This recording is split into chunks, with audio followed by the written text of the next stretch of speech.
सुप्रभात प्रिय बच्चों। पिछले क्लास में शीर्षक भेड़े और भेड़िए को नियमित किया गया था। आज पुनः पाठ को नियमित करते हुए पाठगत अन्य जो बातें हैं उसके संदर्भ की चर्चा हम लोग यहाँ करेंगे। मैंने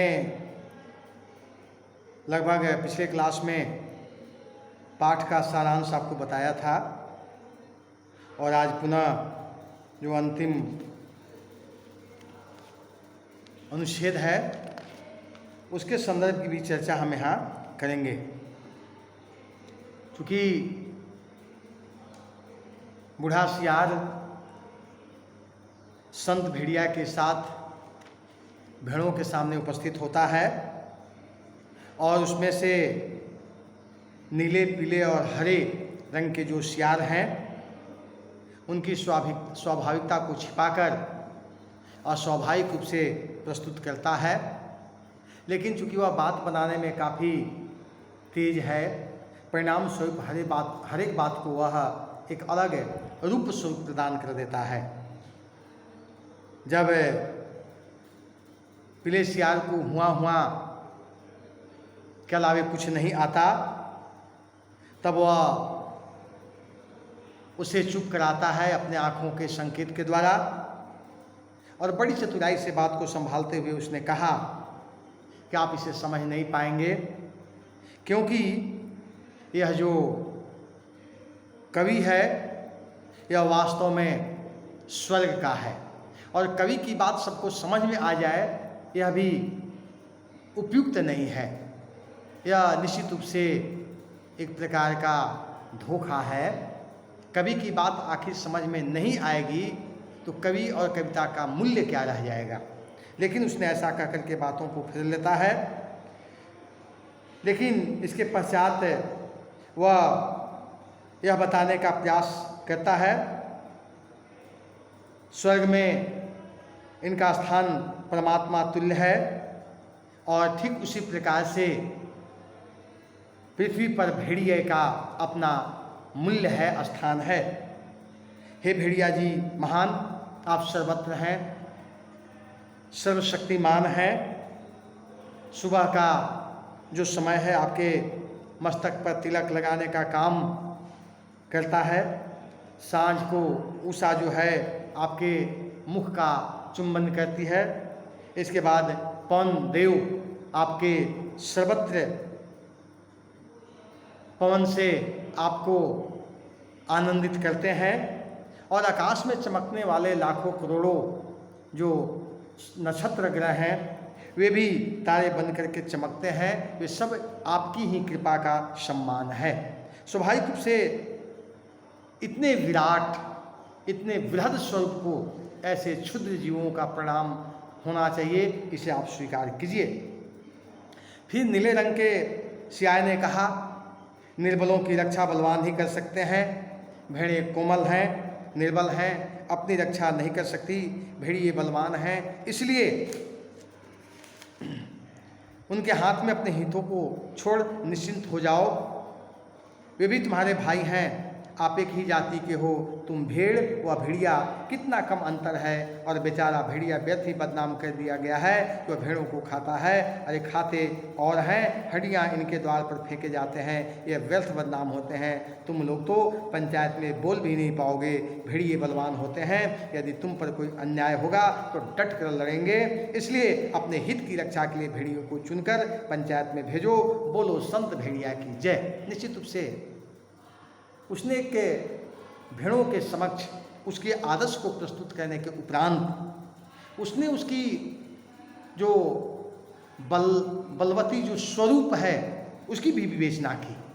उसने स्पष्ट रूप से बताया कि अगर तुम अपनी रक्षा चाहते हो तो इनकी आगे अपने आप को सुपुर्द कर दो, निश्चिंत हो जाओ।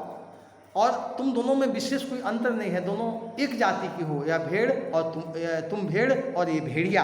स्वाभाविक रूप से इनको बदनाम किया जाता है कि इन भेड़ों को मार कर खाने का काम भेड़िया ही करते हैं।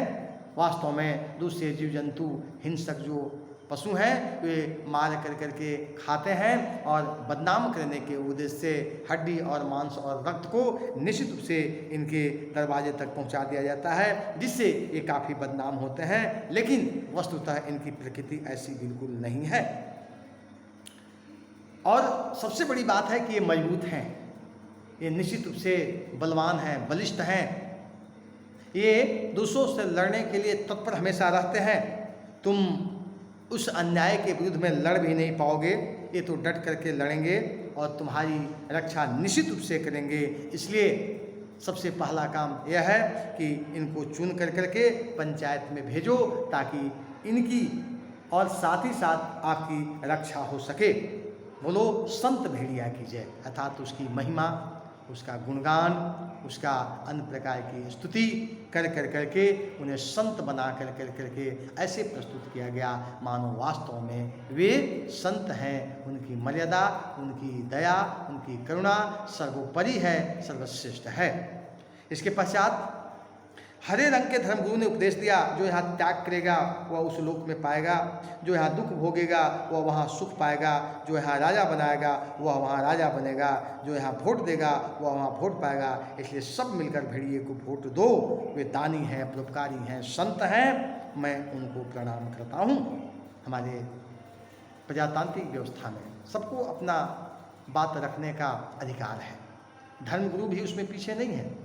जाति, धर्म, वर्ग, वर्ण को वे संक्षिप्त कर कर करके अपने जाति के लिए निश्चित रूप से या धर्म के लोगों के लिए वे ऐसी बातों से उन्हें संबोधित करते हैं कि आप उनको मत दो। स्वाभाविक रूप से यहाँ पर भी उन्हीं बातों को रेखांकित करते हुए लेखक यह बताने का प्रयास करता है कि जो इस लोक में दुख भोगेगा वहाँ सुख पाएगा, जो यहाँ त्याग करेगा वहाँ उसे मिलेगी।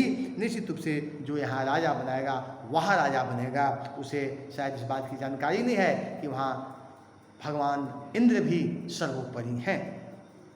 इसके पश्चात उन्होंने उसे प्रेरित किया, सब मिलकर के इन्हें वोट दो। वोट देने के पीछे उन्होंने कारण बताया, वे दानी हैं, परोपकारी हैं, संत हैं, और ऐसे संत, दानी और परोपकारी जो जीव है उसके प्रति मेरा सत सत नमन है। यह एक भेड़िए की कथा नहीं, यह सब भेड़ियों की कथा है। सब जगह इस प्रकार प्रचार हो गया, भेड़ों को विश्वास हो गया कि भेड़िए से बड़ा उनका कोई हित चिंतक और हित रक्षक नहीं है। यह एक भेड़िए की कथा नहीं, सभी भेड़ियों की कथा है। वास्तव में भेड़िए की जो प्रकृति है, व्यवहार है, विचार है, संस्कार है, संस्कृति है, हिंसक वाली जो कर्मकृति है वह एक जैसी है, अन्यत्र नहीं है। इस प्रकार से उन सभी भेड़ियों के विषय में इस प्रकार की जनमानस बन गई। परिणाम स्वरूप भेड़ों ने विश्वास कर करके वोट दिया और अपनी रक्षा उनके आगे सुपुर्द कर दिया। और अब पंचायत का चुनाव हुआ तो भेड़ों ने अपनी हित रक्षा के लिए भेड़ियों को ही चुना। जब चुनाव हुआ तो अपना संपूर्ण मतदान देकर के उन्हें विजयी बनाया और पंचायत में भेड़ों के हितों की रक्षा के लिए भेड़िए प्रतिनिधि बनकर गए। और पंचायत में भेड़ियों ने भेड़ों की भलाई के लिए पहला कानून यह बनाया, हर भेड़िए को सवेरे नाश्ते के लिए भेड़ का एक मुलायम बच्चा दिया जाए, दोपहर के भोजन में पूरी भेड़ तथा शाम को स्वास्थ्य के ख्याल से कम खाना चाहिए, इसलिए आधी भेड़ दी जाए। सोचिए, ये हिंसक पशु, हिंसक जीव, हिंसक प्रकृति किसी के लिए सामान्य नहीं है।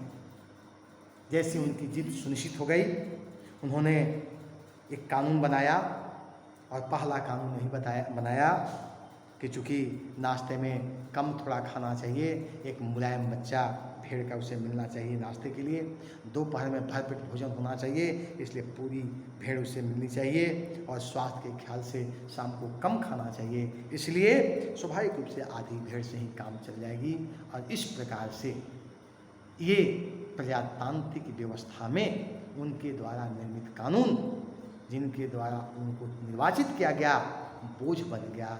इस प्रकार से इस कहानी के द्वारा लेखक यह बताने का प्रयत्न और प्रयास करते हैं कि कम से कम अपने विवेक, बुद्धि और सतत सशिष्ट होकर के ही निर्वाचन कार्य में ऐसे उम्मीदवार को चुने जो वास्तव में संत हो, दानी हो, परोपकारी हो, नहीं तो दिखावे के कुछ और वास्तव में कुछ और जो है, ऐसा देख करके चुनाव करने से अंततः आपको इसी प्रकार के परिणाम भोगने पड़ेंगे, निश्चित रूप से कष्ट ज़्यादा होंगे। इसलिए इस प्रकार की बातों को हमें भी अपने जीवन में उतारना, समझना और निर्वाचन करने के कार्यों में अपने आप को संलग्न करने का प्रयत्न और प्रयास करना चाहिए। धन्यवाद। आज के लिए इतना ही।